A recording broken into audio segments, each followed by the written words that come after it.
Hey everyone, Josh Smith with GottaBeMobile.com. Today we're taking a look at one of the biggest iPhone 6 rumors. It actually dates all the way back to 2012. Is that the iPhone 6 will have a larger screen. Most recently, we've heard from the Wall Street Journal, from NPD Display Search, and Ming-Chi Kuo that the iPhone 6 may actually come in two models with a screen that could be between 4.5 and 4.7 or 4.8 inches, and then another model with a 5 to higher inch screen.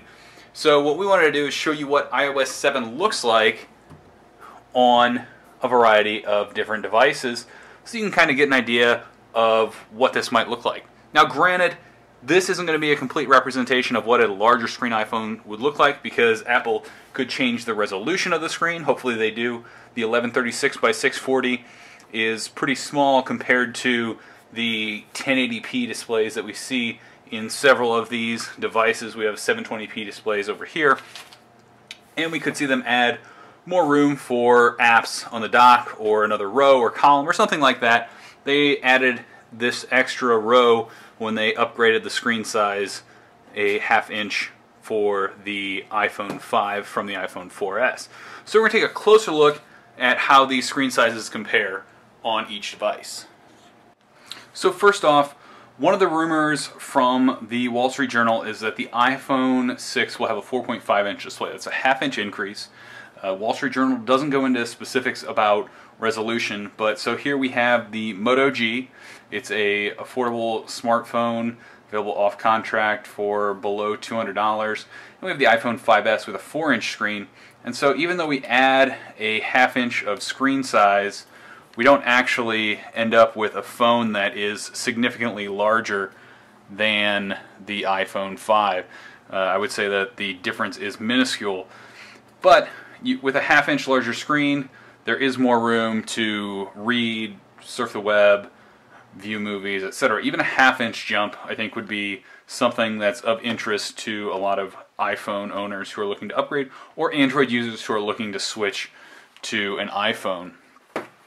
So if we jump up a little bit higher, we're also hearing rumors of an iPhone 6 with a 4.7 inch display. So the Moto X is also an affordable Android smartphone which has a 720p 4.7 inch display. And again, so here we are almost 3/4 of an inch bigger. But if we look at the actual size difference, it's not that much. So it's slightly bigger, but it's still definitely easy to use with one hand. And part of the benefits as we move to these larger screens is that Apple has kind of added these touch points that you can access anywhere to switch through things and basically navigate. Like even when you're in Safari or Messages or Settings, once you go into a setting, you can swipe over so you don't have to reach up there. So part of the appeal of a larger screen phone may come with the building block that was iOS 7. We could see Apple go further with iOS 8.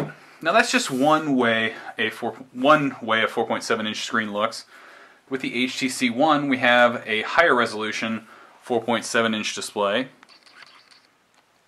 And so here we have 1080p display. It's the same resolution as most of your TVs, and it's actually the resolution of the rest of the phones in the lineup here.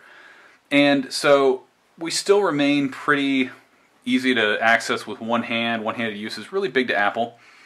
And with this, you'll notice that the phone is significantly taller, and part of that's because we have these front-facing speakers. iPhone 6 is rumored to have a new design.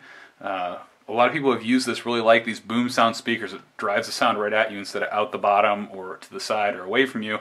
So it would be interesting to see how Apple adds a new screen and if they can do anything to direct the sound towards the user. Haven't heard any rumors on that yet, but if Apple's going to go to a bigger screen and adjust things, it'd be nice if they made a little bit more use of this area here on the front, if they're still able to do that with a clean design. Again, that's going to be the biggest question. Now, the rumors have said that we'll have two options. And with those two options, we're going to have one that's below 5 inches, and we might have one that is 5 inches or larger. So with that in mind, here is the Nexus 5 and the iPhone 5S. This is a 5-inch screen on the left here. Again, the 4-inch screen. So we've gone a full inch larger diagonally.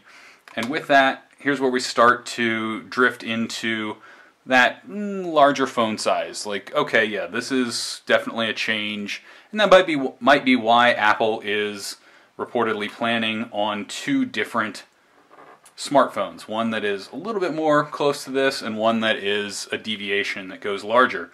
So we could see a 5-inch screen that looks about like that, or we could go to something that is similar to the Galaxy S4, which also has a 5-inch display, and it's a 1080p display. Now, as we jump up into this higher size, if I want to use one hand, I kind of have to stretch a little bit, but it's still usable if you kind of hold it right. If you go up further into, say, a Galaxy Note 3 screen size, where we're into 5.7 inches versus 4, this is nearly 2 inches bigger.